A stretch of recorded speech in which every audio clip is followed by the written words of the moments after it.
Hoje é Dia dos Pais e a gente vai trabalhar um pouco sobre esse conceito, lembrando sempre que o tema que envolve, que nós estamos desenvolvendo esse ano é a idolatria.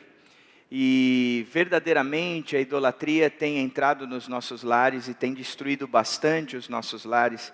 E então hoje eu quero conversar um pouco mais a respeito disso com vocês. E o tema de hoje, Dia dos Pais, vai ser em cima do livro de Malaquias, capítulo 4, do verso 4 ao verso 6. Malaquias é fácil de você abrir, é o último livro do Velho Testamento. Então, se você não sabe chegar lá, você vai chegar em Mateus, o primeiro do Novo Testamento, e volta um pouco.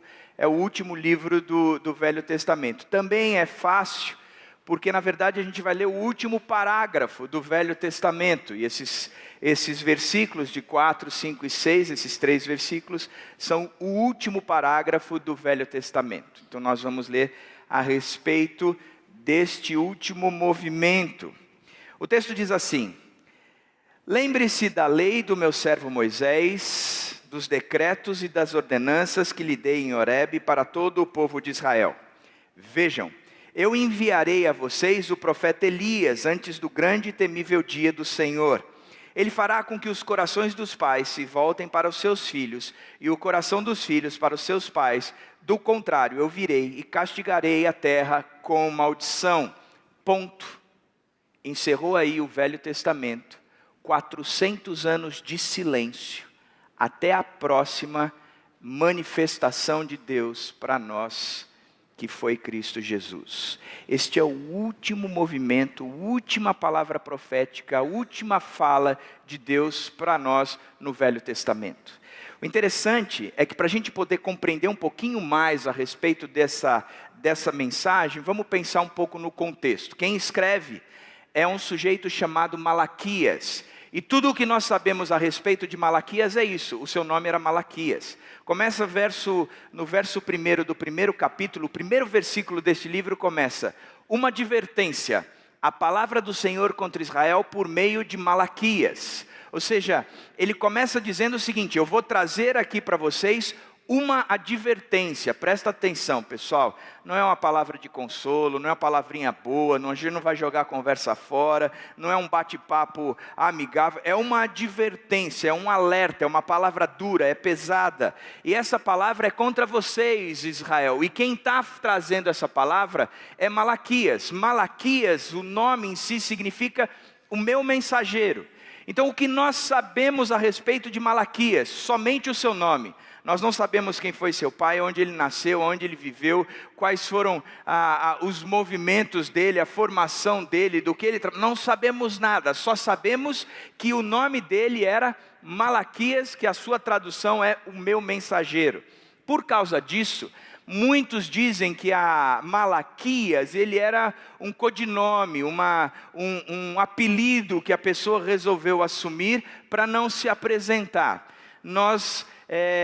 Alguns apresentam ele como Esdras, sendo aquele que escreve a carta de Malaquias, apesar de não se apresentar, porque trata de algumas coisas como Esdras tratou. O fato é que não saber a respeito do profeta não é uma exclusividade de Malaquias, porque Obadias e Abacuque também não tem descrição nenhuma da sua história, e ninguém sabe quem eles foram, a não ser o próprio nome de cada um. Em relação a Malaquias, alguns sugerem que foi Esdras, outros sugerem que foi um próprio anjo que desceu e trouxe essa mensagem dura ao povo de Israel, mas a crença maior é que Malaquias era um personagem histórico, ou seja, ele existiu mesmo em carne e osso e com esse nome, e que não se preocupou em se apresentar, pois ele tinha algo mais importante em mente, a mensagem que ele apresentaria. Na verdade, para este mensageiro, para Malaquias, a mensagem era mais importante do que ele mesmo. Ele preferia ser fiel àquilo que ele tinha que falar do que ser famoso. Ele queria trazer a mensagem de Deus para aquele povo. Malaquias escreve essa carta provavelmente em 430 anos ou na proximidade dessa data, porque também, da mesma forma como nós não sabemos nada a respeito de quem ele é, nós não sabemos nada de quando ele escreveu. Não tem uma apresentação de Malaquias dizendo: olá, meu nome é Malaquias, eu sou filho de Azarias com Ananias e assim por diante, eu vivi e nasci nesse rio e escrevo essa carta nesta data. Não, ele não fala, nós não sabemos, nós não temos noção a respeito disso, mas é aceita ou locada na história de forma unânime, em algum momento após o exílio babilônico, por volta de 430 anos de Cristo, isso porque ele trata de alguns problemas relatados por Neemias, que são: os sacerdotes eram irresponsáveis, o casamento em julgo desigual e o não pagamento de dízimos e ofertas, que são tratados no livro de Malaquias, também é tratado por Neemias, e portanto a gente acredita que eles são contemporâneos. A verdade é que Malaquias registra a última palavra nas escrituras do Antigo Testamento. O período de Malaquias registra um povo extremamente tranquilo, como se não tivessem lutas.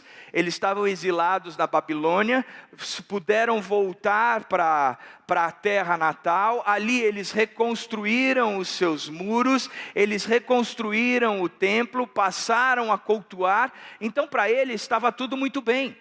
Nós reconstruímos a nossa moradia, nós estamos reconstruindo a nossa história, nós não temos lutas, pelo contrário, apesar de toda a desgraça do passado, agora nós estamos recomeçando e estamos recomeçando bem. Vejam só, a gente já reconstruiu o muro, a gente já reconstruiu o templo, a gente já tem prestado culto. O problema é que o templo já havia sido reconstruído, mas o culto era oferecido com desleixo. Todos os sacerdotes, como o povo, estavam em profunda letargia espiritual, e eles estavam questionando a Deus em vários aspectos. Por exemplo, no capítulo 1, no verso 2, eles questionavam o amor de Deus. No capítulo 1, verso 14, depois no capítulo 2, verso 2, eles questionavam a honra e a grandeza de Deus. No capítulo 2, verso 17, a sua justiça. No capítulo 3, eles questionavam o caráter de Deus. As ofertas eram oferecidas, mas não eram trazidas as primícias no templo que se oferecia a Deus. Pelo contrário, eram trazidos animais com defeitos, com manchas, coisas que eram totalmente contrárias à lei, porque eles não estavam nem aí, eles não tinham a preocupação de fato seguir a Cristo. Eles viviam de uma forma boa, bacana e agradável, segundo eles, mas eles estavam vivendo uma crise sem precedentes, porque era uma crise da relação deles com Deus, porque tudo ia muito bem, porque havia uma calmaria na vida deles. Eles achavam que estava tudo muito bem, mas na verdade estava tudo muito mal, porque a relação deles com o próprio Deus era pífia, era horrível, era nada. Então Deus levanta um homem chamado Malaquias, o seu mensageiro, que traz uma dura advertência contra Israel. Uma advertência, a palavra do Senhor contra aquele povo. É uma mensagem, um fardo, um peso. Não é uma mensagem de conforto, mas é uma mensagem de confronto. A palavra advertência significa mais do que um bate-papo. É um alerta, é algo duro. É algo que está chamando a atenção para que se acorde, porque se não acordar, vocês vão se dar muito mal. Hernandes Dias Lopes diz o seguinte: o espírito pós-moderno, com seu pragmatismo, corre atrás de mensagens suaves, de autoestima, que fazem cócegas na vaidade humana. O ouvinte contemporâneo não quer pensar, mas ele quer sentir. Ele não busca conhecimento, mas entretenimento. O seu culto não é racional, é sensório. E o Hernandes, ele continua dizendo: a pregação contemporânea prega a fé sem arrependimento e salvação sem conversão. Como se fosse possível viver com o Deus que é santo e em pecado. Como se o pecado não fosse algo que agredisse de fato a nossa relação, a nossa essência ou a própria essência de Deus, como algo a ser extirpado. O pecado tinha que ser extirpado na nossa vida. Deixamos de tratar o pecado como algo que agride a Deus de fato, como se fosse possível viver com Deus e o pecado ao mesmo tempo. Então Malaquias chega de forma dura com essa advertência, dizendo: Deus tem coisas pesadas para falar para vocês, e é bom vocês ouvirem. Deus está chamando vocês na chincha aqui, e o que Ele vai trazer é uma dura palavra para vocês.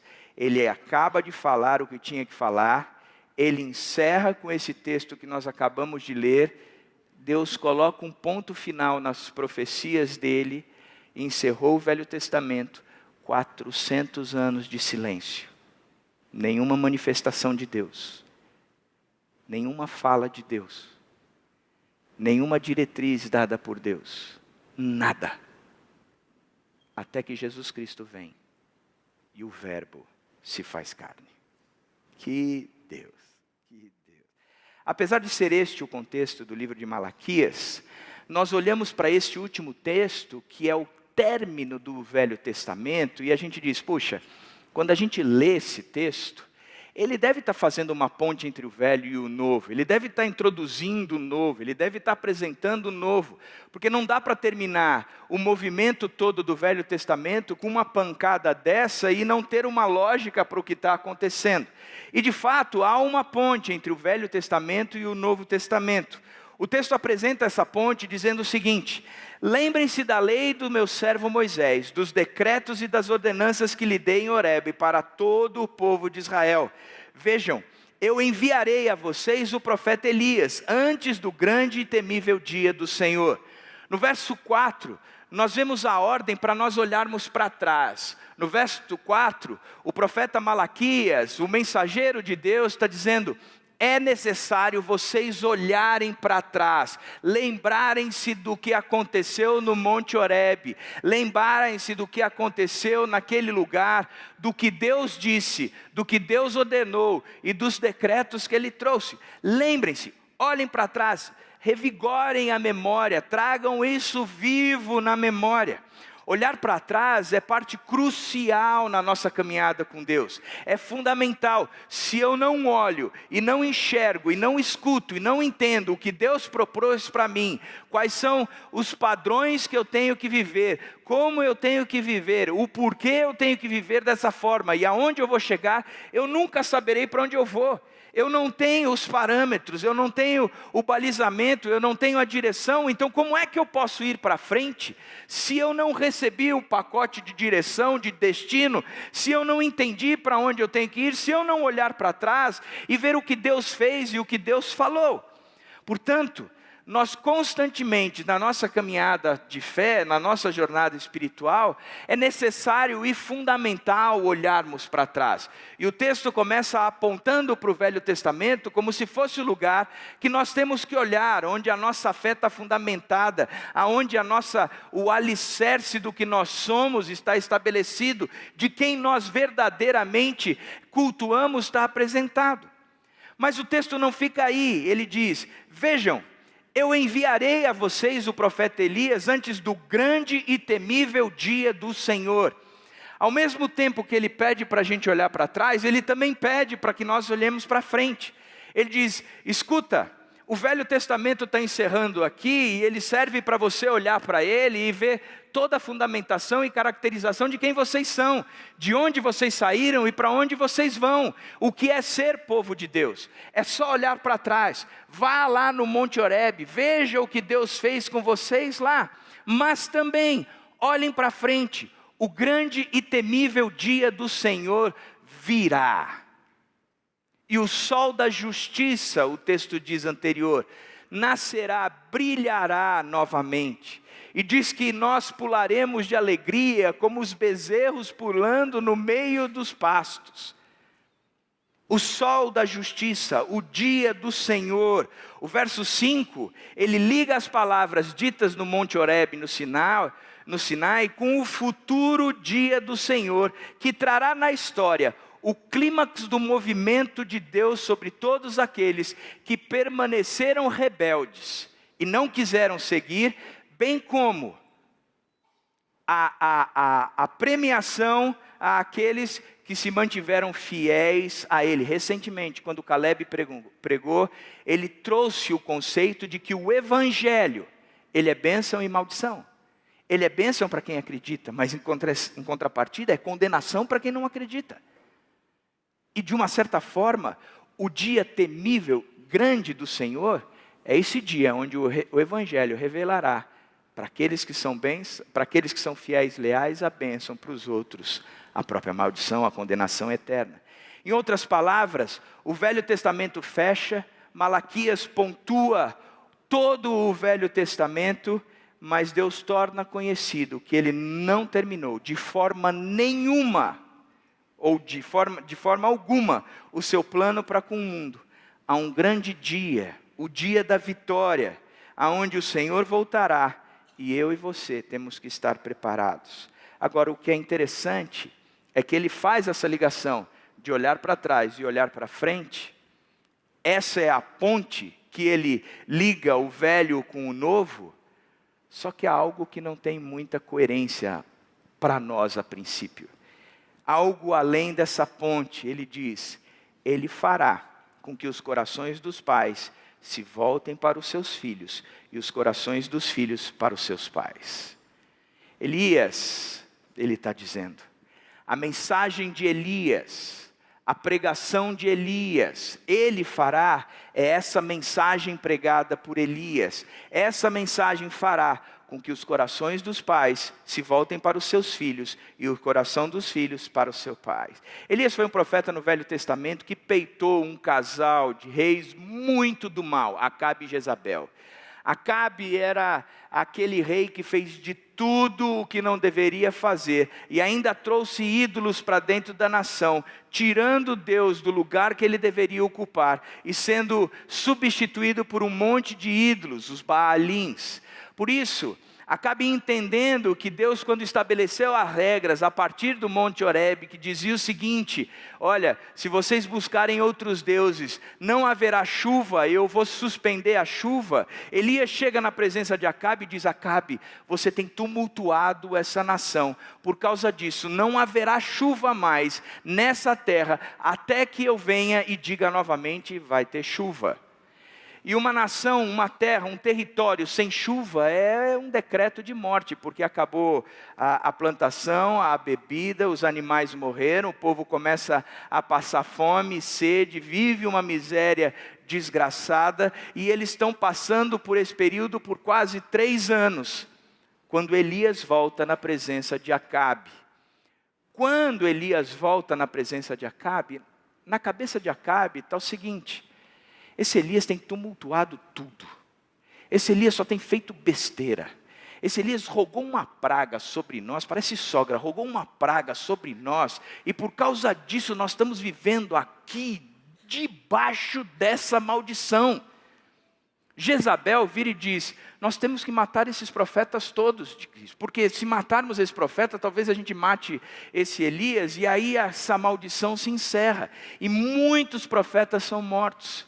Então Elias, depois de ter confrontado Acabe, volta à presença de Acabe, e aí, quando Acabe vê a Elias, ele lhe diz, é você mesmo,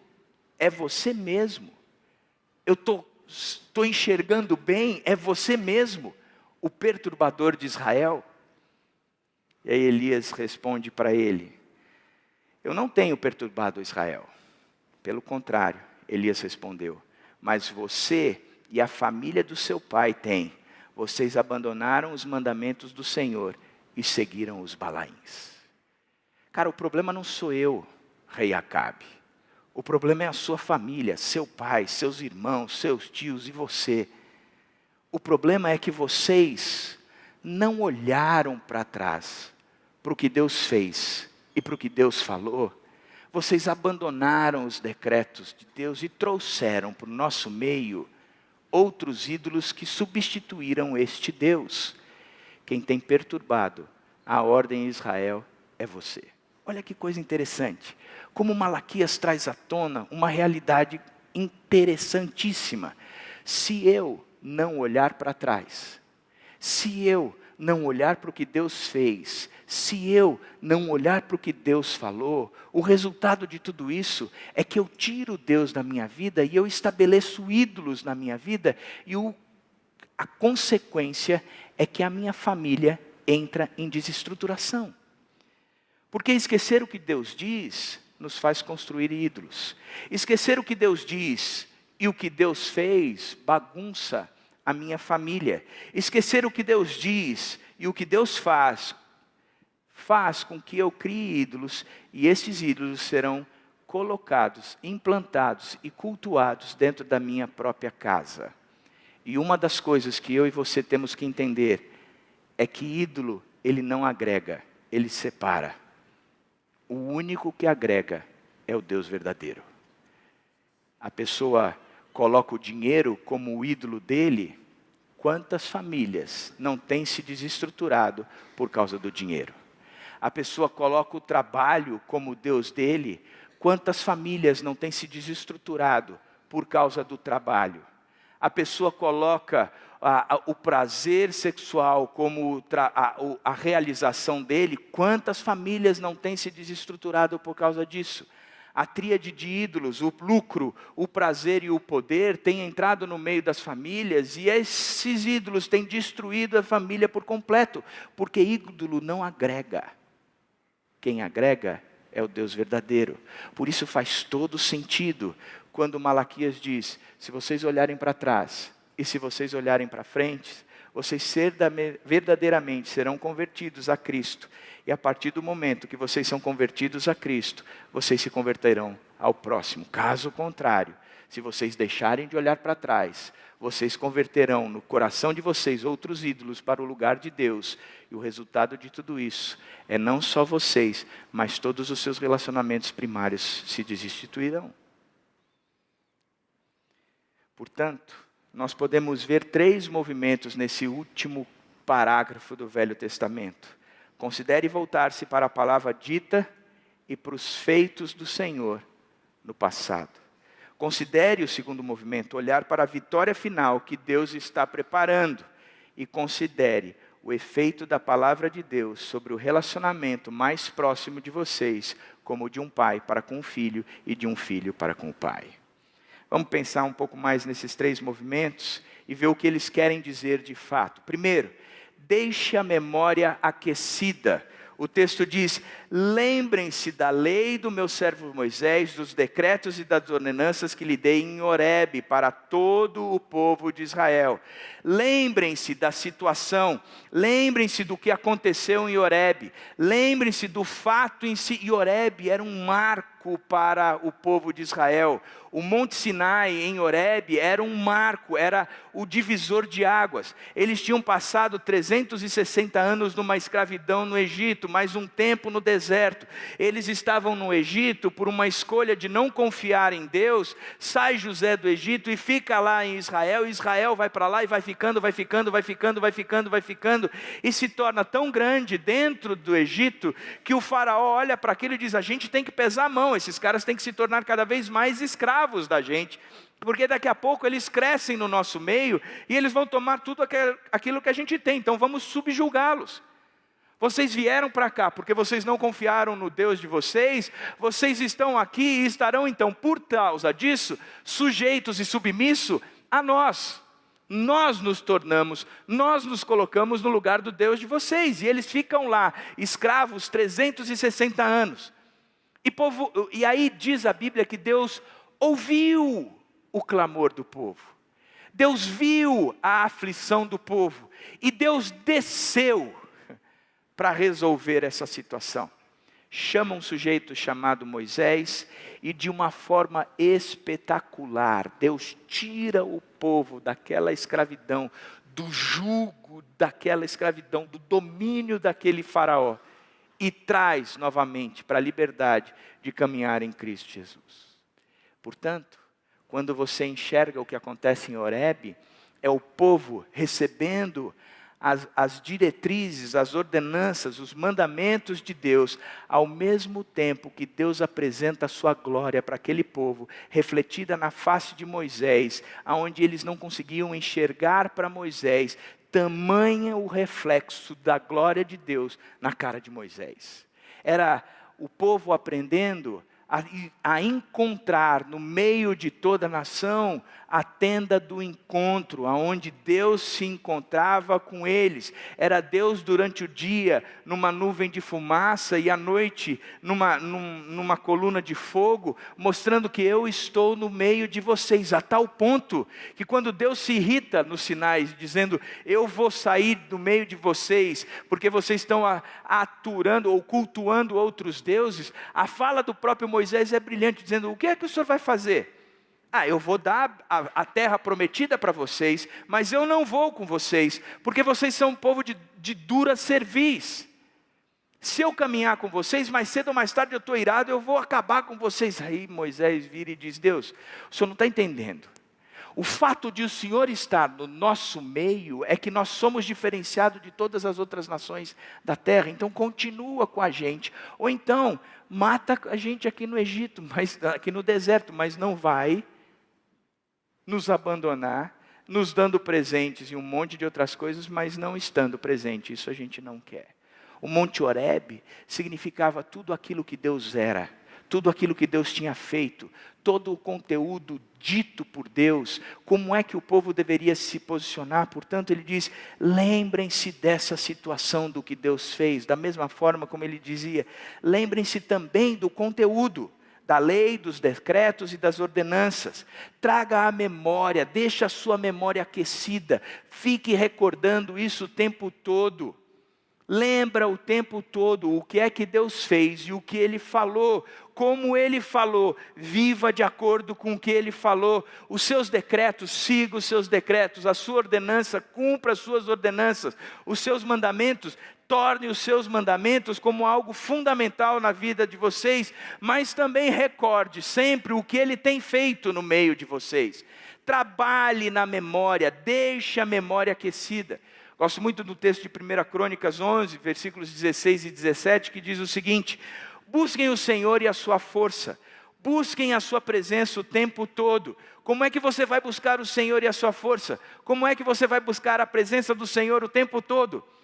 O texto diz, lembrem-se das maravilhas que Ele fez, dos milagres que realizou e dos juízos que pronunciou.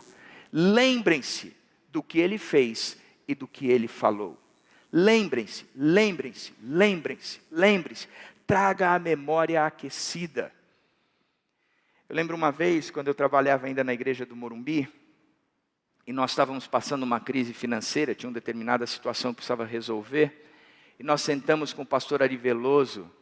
Ari, nós estamos numa sinuca de bico aí, eu não lembro quanto era o montante, mas era um montante bem grande para a gente poder sobreviver, e nós não temos esse momento, cara, a situação está complicada, nós não sabemos o que fazer.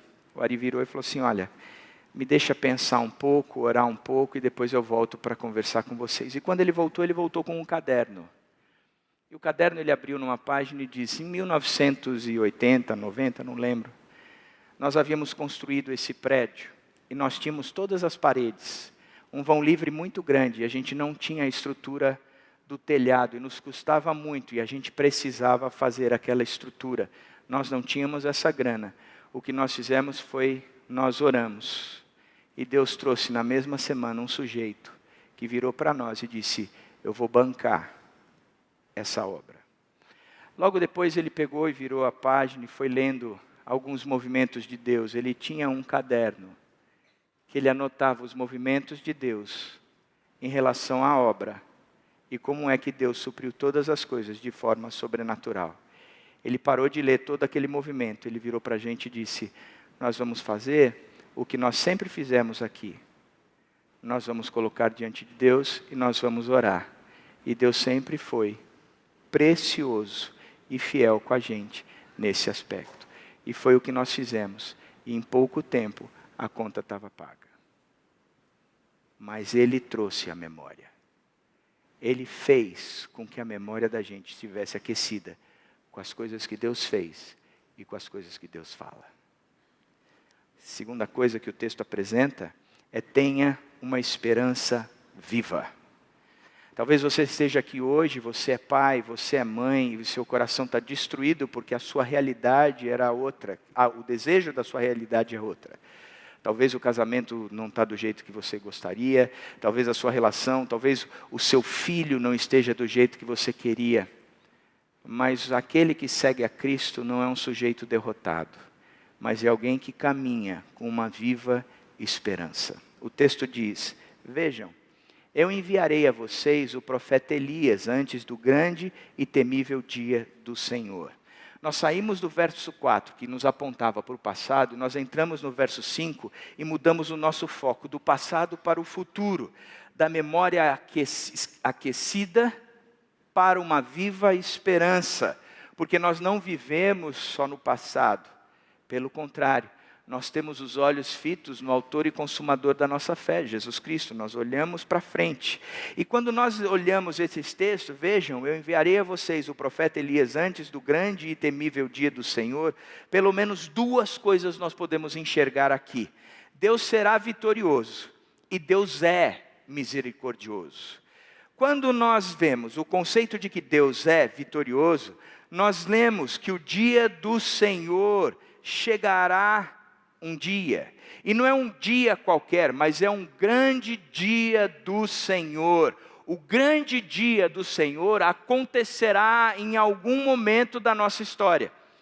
Num abrir e fechar dos olhos, quando as trombetas soar, nós participaremos do grande dia do Senhor, que seja mais breve do que mais tarde. Maranata, vem Senhor Jesus, porque nós estamos vivendo num período onde cada vez mais Deus é esquecido, ninguém lembra do que Ele fez e nem do que Ele falou, e portanto não há uma esperança futura, e cada vez mais a depravação por falta de orientação, por falta de direção, por falta de temor, por falta de convivência com esse Deus, a depravação está entrando no nosso meio. E aí nós olhamos dizendo, esse mundo não tem jeito, não tem solução. Mas a Bíblia não diz a respeito disso. E nós temos uma viva esperança, inclusive se a nossa esperança é só para este mundo, diz a Bíblia, nós somos dignos da maior compaixão de todas. Porque a nossa esperança não se concretiza aqui e agora, naquilo que nós vemos, mas nós nos concretizamos, nós nos firmamos, nós nos estabelecemos naquela certeza de que o grande dia do Senhor acontecerá mais cedo ou mais tarde, e maranata, que seja mais cedo. Em Lucas 22, verso 53, Jesus está conversando com os chefes dos sacerdotes, com os oficiais da guarda do templo e com os líderes religiosos daquela época, que tinham vindo procurá-lo para prendê-lo e levá-lo para a cruz. Só que eles vêm com uma multidão, com um exército, com uma coisa incrível. E Jesus chega para ele e diz, espera aí, eu estou chefiando alguma rebelião para que vocês tenham vindo com espadas e varas?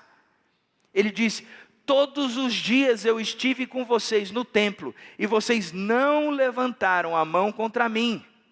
Mas aí vem uma afirmação de Jesus Cristo, que ele diz, mas esta é a hora de vocês, quando as trevas reinam.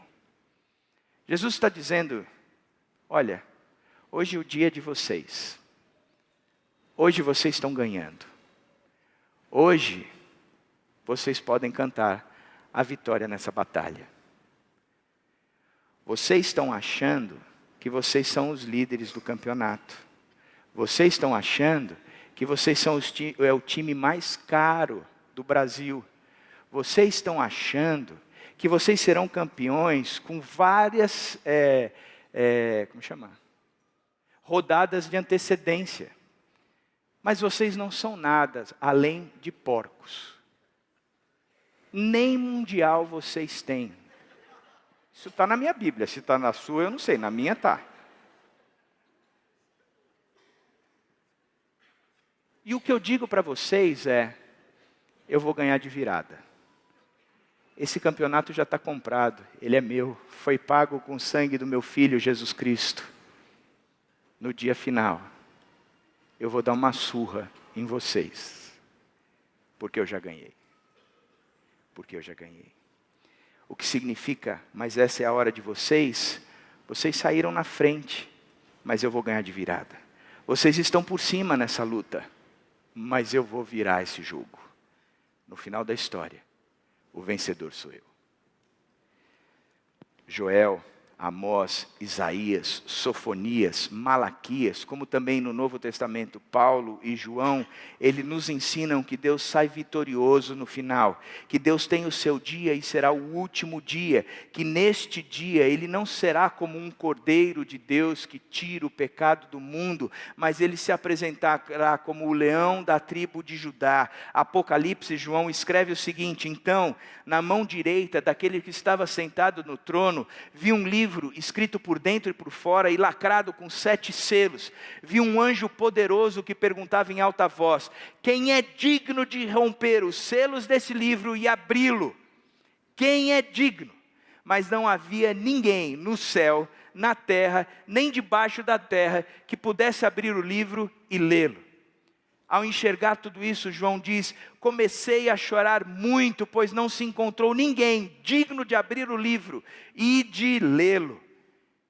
Chorava. Então, um dos 24 anciãos me disse: não chore. Veja, o leão da tribo de Judá, Jesus Cristo, o herdeiro do trono de Davi, conquistou a vitória. Ele é digno de abrir o livro e os 7 selos. Que Deus!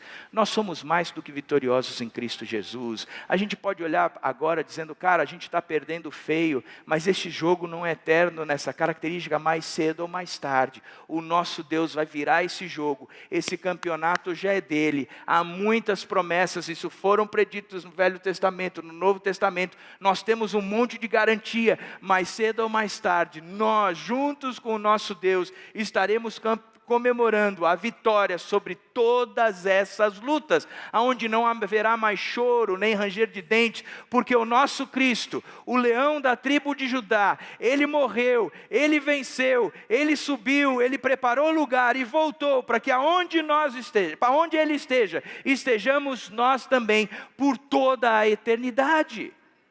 Esse é o nosso Deus, é um Deus de vitória, por isso que a gente olha para frente. Da mesma forma como Ele apresenta que Ele é um Deus de misericórdia. Ele diz: veja, eu enviarei a vocês o profeta Elias.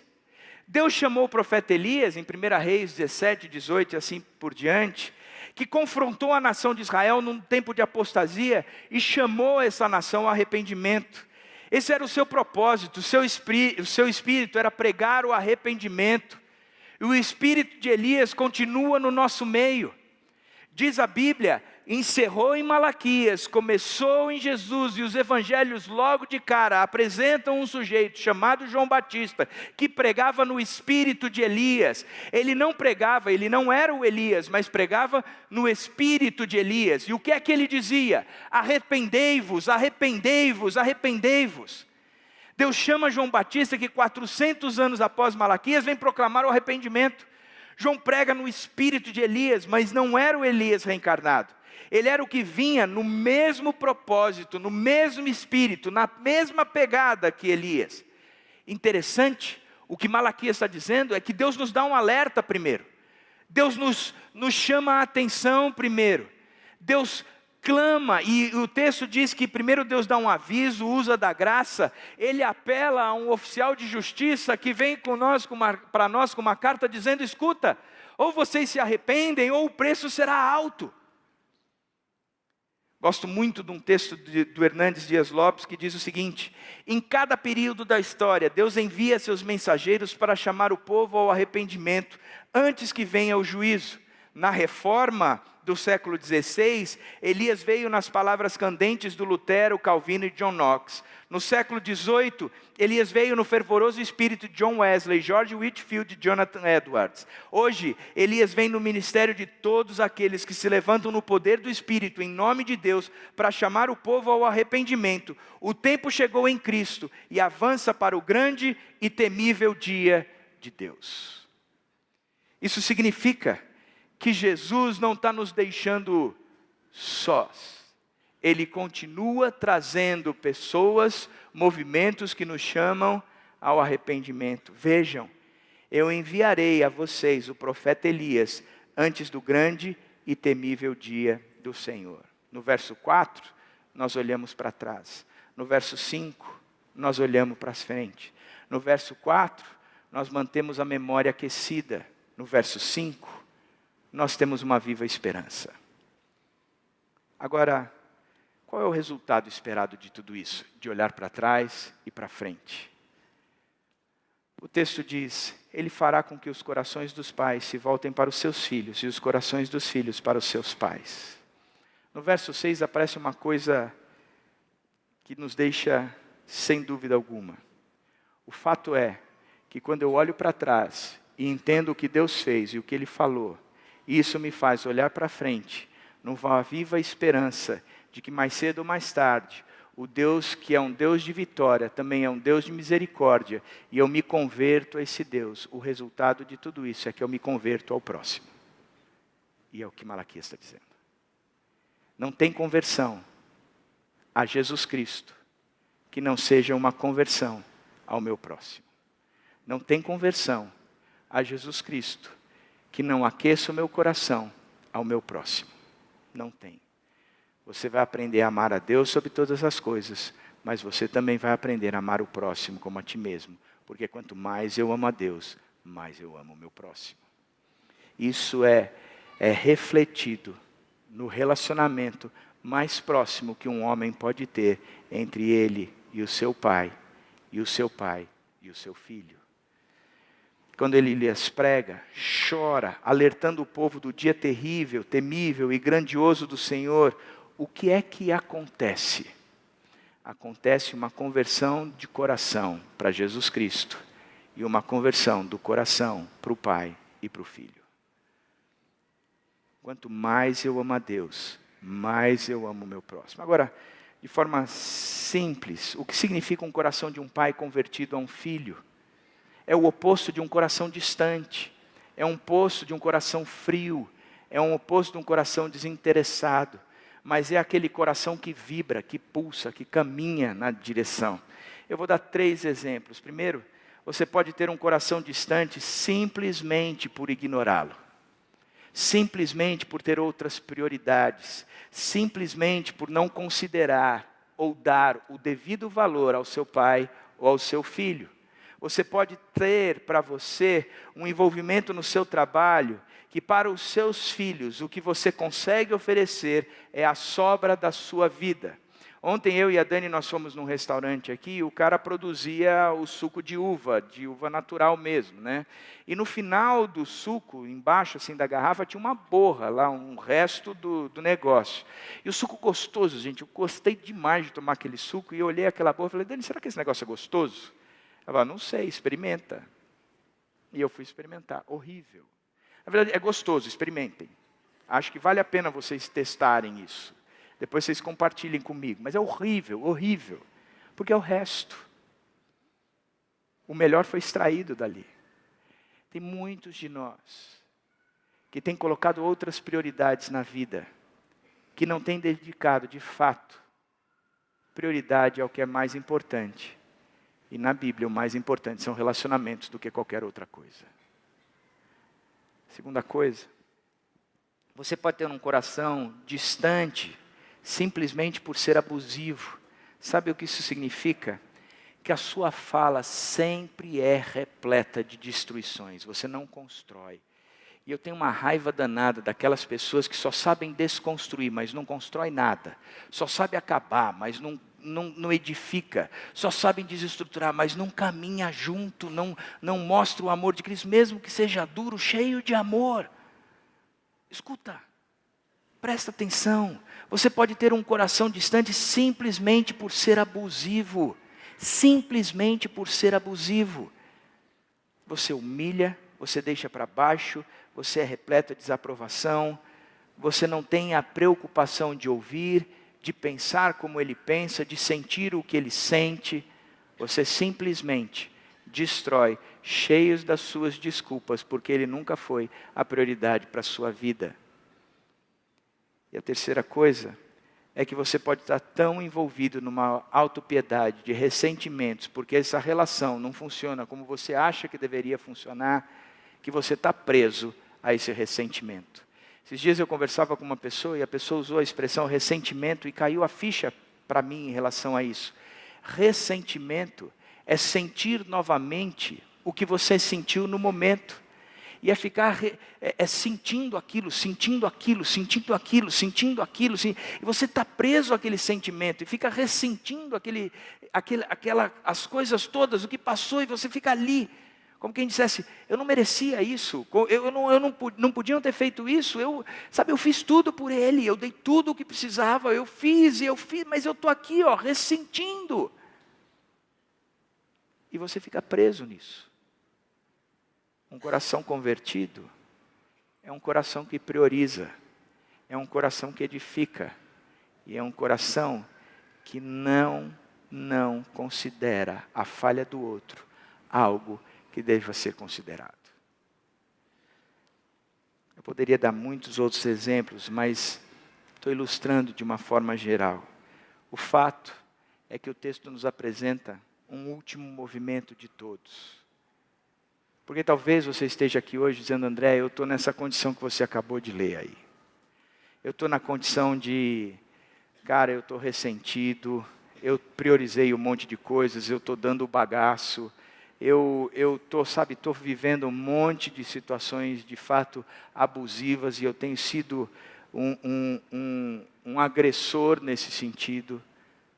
Não tem mais jeito, porque o texto termina com o Velho Testamento dizendo, eu virei e castigarei a terra com maldição.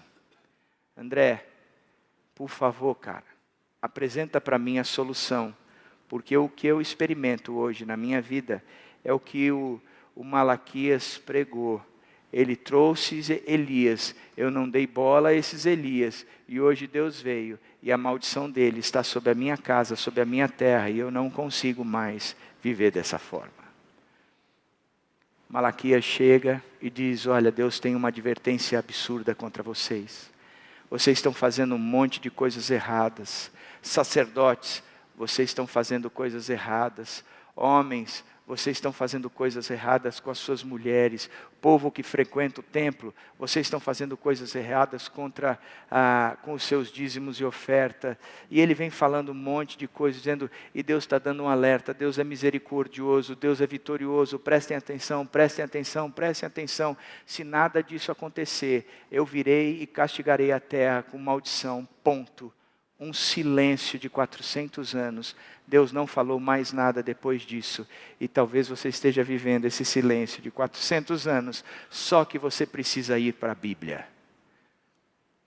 Depois que Deus dá essa última palavra, na cronologia, o primeiro livro a ser escrito não é o livro de Mateus, mas é o livro de Marcos. Marcos capítulo 1, verso 1, começa o Evangelho sendo apresentado como o princípio do Evangelho de Jesus Cristo, o Filho de Deus. Que Deus! Que Deus! Cara, encerrou com a maldição toda. Não tem solução para mim. Eu não ouvi os Elias, eu não me arrependi, eu estou vivendo essa desgraça. Puxa vida, que maldição terrível! Ponto. 400 anos. E Deus diz, está na hora de eu escrever novamente para este povo. Está na hora de eu falar novamente para esse povo. Esse povo talvez esteja vivendo os mesmos sentimentos que eles viveram lá no Egito. Esse povo talvez esteja vivendo as mesmas lutas e conflitos que eles viveram lá no Egito, quando eles eram escravos. Então, peguem a caneta celestial, que eu vou começar a escrever algo novo. O princípio do Evangelho, das boas novas. Jesus Cristo, o Filho de Deus, invadiu a nossa terra. E tudo o que precisava ser feito para que essas maldições caíssem, Ele assumiu naquela cruz. E há uma vida nova, tanto para mim como para você.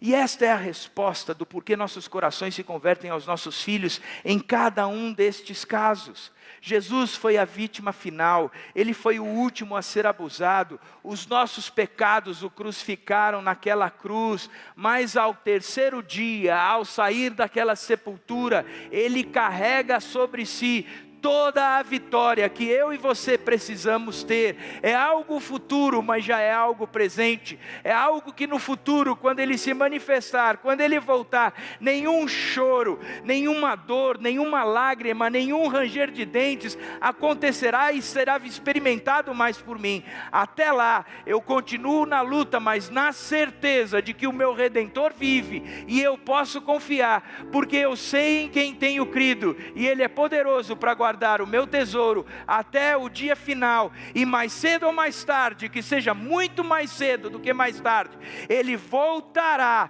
e a vitória será entregue a mim. Não sou merecedor, mas Ele me fez merecedor. Cristo me comprou naquela cruz, Ele pagou o preço de todos os meus pecados. Eu vivo livre, livre, livre e livre. Por isso eu posso olhar para minha família e encher-me de esperança, porque não depende de mim. É um evangelho novo, é o princípio do evangelho de Cristo entrando na minha família, dizendo: escuta, as coisas novas estão por vir, eu sou um Deus de vitória, fica firme na sua luta, porque eu continuo aqui, sendo o mesmo Deus que lá no Horebe trouxe um monte de coisas para vocês, escrevi e fiz um punhado de coisas. Continuo sendo o mesmo Deus que naquele dia, o meu dia, o grande dia, o temível dia, trarei para você tudo aquilo que eu tenho para você. Continua sendo o mesmo Deus, e nós continuamos sendo os mesmos seres humanos. O Velho Testamento, ele encerra com a caneta de Malaquias, aonde apresenta um povo que buscava cumprir a lei na marra, que tinha que cumprir aquela lei, cumprir aquela lei, cumprir aquela lei. Termina com um alerta dizendo: escuta, se vocês não cumprirem tudo isso, eu virei sobre vocês e os castigarei, porque esta é a condição. Ao término do Velho Testamento, a conclusão que nós chegamos é que nós nunca cumpriremos a lei. E quando nós chegamos a essa conclusão, dizendo nós nunca conseguiremos ser o que Deus pretende que nós sejamos, o que foi dito e proposto por Ele para que nós sejamos, aí acontece o princípio do Evangelho de Jesus Cristo, o Filho de Deus. Eu não sei como você entrou aqui hoje, mas eu sei que tem um pai que está aqui, e o coração dele é convertido a você. Eu sei que tem um pai que está aqui, e ele pagou com o seu filho o direito de ter você como filho. Eu não sei como você entrou aqui, mas eu tenho plena convicção de que tem um Deus que é louco por você e quer ser o seu pai, lhe dando toda a garantia de que no dia dele você vai estar fazendo parte do time dele, em nome do Senhor Jesus Cristo. Vamos cantar, vamos celebrar, vamos comemorar esse Deus. Vamos terminar em oração com poesia e com melodia, orações ditas a Deus através de 2 músicas, mas eu quero ver você cantando, dizendo: é isso mesmo, eu estou nesse momento, o momento da maldição, mas eu não quero viver esse momento. Eu tenho a viva esperança de um Deus maior do que tudo isso, e um dia, mais cedo ou mais tarde, que seja mais cedo, eu receberei a vitória desse Deus de forma grandiosa. Vamos cantar?